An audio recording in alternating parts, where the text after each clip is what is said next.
Okay, 11 days ago now, I did a report called the Bitcoin Bears. And basically, I said that Bitcoin market has went into a bear market. I expected them to do more damage. But if you look at the charts, you'll see on the exact day I called it, it has been in a bear market the whole time till now. Bitcoin. Check it out. Check out the charts. I called it.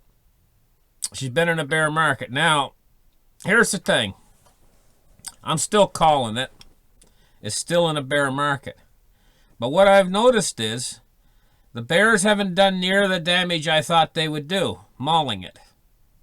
Like, that's what bears do.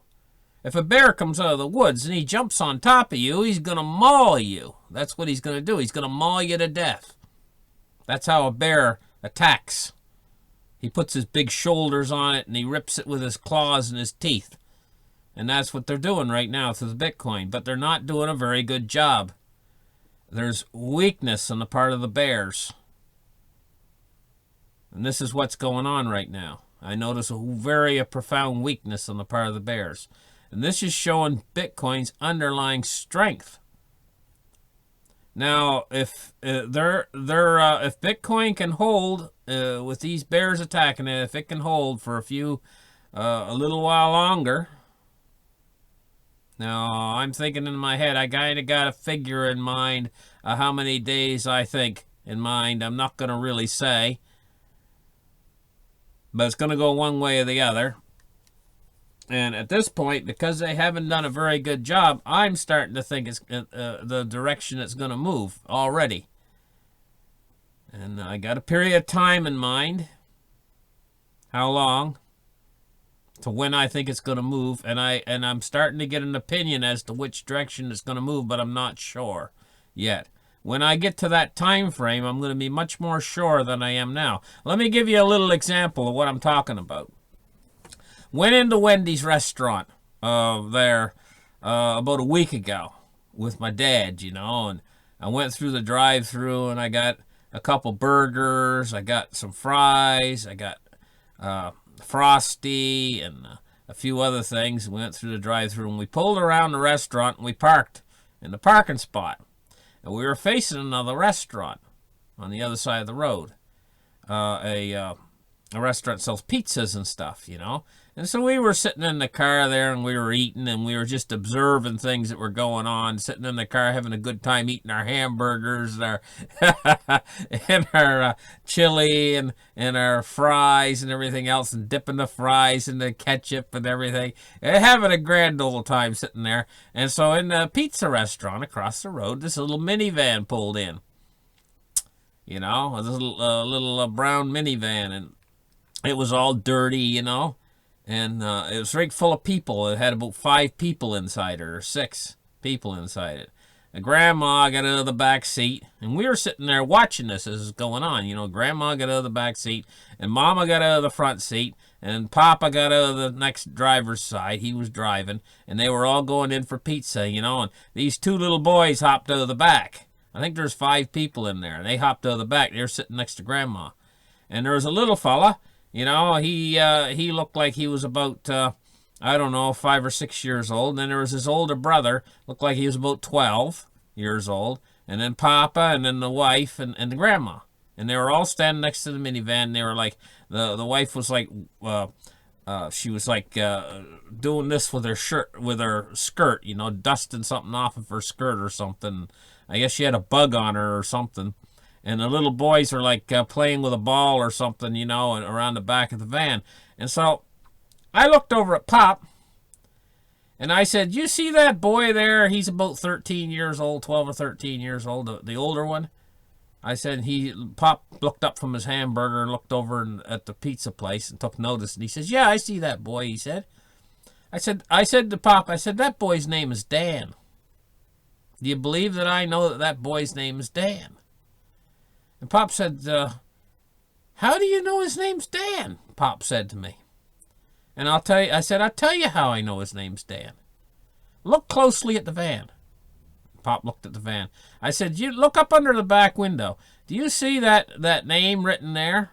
It says Dan in the dirt, in the dust that was on the rear window. I said, would the father write that name there? My dad said, probably not. He said, would the mother write her name couldn't be Dan, obviously. And the little boy, it'd be too high for him to reach. And the grandmother wouldn't do it. I said, that's how I know his name is Dan, because he's written his window a name on the back window, and I was observant. And I did a little bit of deduction. Simple deduction. You know? And then Pop realized, hey, you know, that's how you figure out his name was Dan. So this is the same thing with the Bitcoins right now. The same darn thing. I can figure out which way. And now what's happened is Bitcoin's been basically, the bears have been ripping at it, but it's been holding steady or trying to tread water at these high prices. And it is at high prices. I mean, you look how far it's come up since last year to right here. This is massive compared to what it was. I mean, you could have had one for $200 not long ago, right? And now they're like almost 3,000, way up there. So massive price moves. What's happening is the bears aren't doing that much damage, and people are getting used to it now. Being a few weeks are going by, and they're getting used to it being at these prices, and that's what Bitcoins now is worth. So people would be shocked now if you had a Bitcoin $200.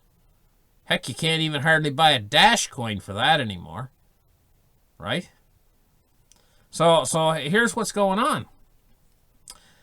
Because the bears are not slicing it to pieces, I've given them a set period of time in my mind about how much longer the bears have got to try to tear it apart, and I think that it's going to go back into a bull market again if the bears can't tear it apart by a certain time. And so I'm going by this myself. I mean, I'm going by this. I'm gonna put my money where my mouth is on it. And I'm gonna pitch in a little bit on some Litecoins. And you say, well, why don't you buy Bitcoins? Well, I'll tell you why. It's because Litecoins have got further to move than Bitcoins. Litecoins is where there's going to be better action, I think. But Litecoins are going to move lockstep with Bitcoin. So I think if these bears don't tear it apart, I'm going to say in the next, say, 10 days, if they don't knock it down sufficiently in the next 10 days,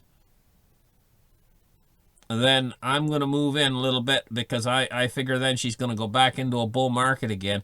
And I figure the next leg up, I figure by 10 days is up. If it might only be down 100 from what it is now, she's going to go up 800 more. And Litecoin will probably go up 15 or something, if that happens. So she's going to move in one of two directions in the next 10 days. She's either going to move down, they're going to get a toehold, the bears, and they're going to drive her down. This is the way I figure, right? And I don't want to get caught by that action if that happens, because you'd lose money. And that's probably going to happen within the next 10 days. But if they can't be successful in driving her down in the next 10 days, then I figure she's going to go up. And probably by about $800 or so. That's what I'm thinking to myself. Probably up to, like, what would 800 put her at, from right where she is right now? Put her around 3,300 or something like that? Now, all of this I've done by basically my own deduction. The way I see it. And so you guys don't go by me. Don't go putting money on what I'm saying. Right? But the smart money would be to hold off for the next 10 days, because the bears are still at it. They're still mangling it, and they might be successful. And then they might rip it apart and drive it down. They might, because if the bears can grab a hold of it, they're going to drive it down about 800. So it's going to go down about 800, but I think in the next 10 days. And if they can't do anything in the next 10 days, then they're going to lose their power over the market again, and she's going to go back into a bull. So I'm giving the bears 10 days more.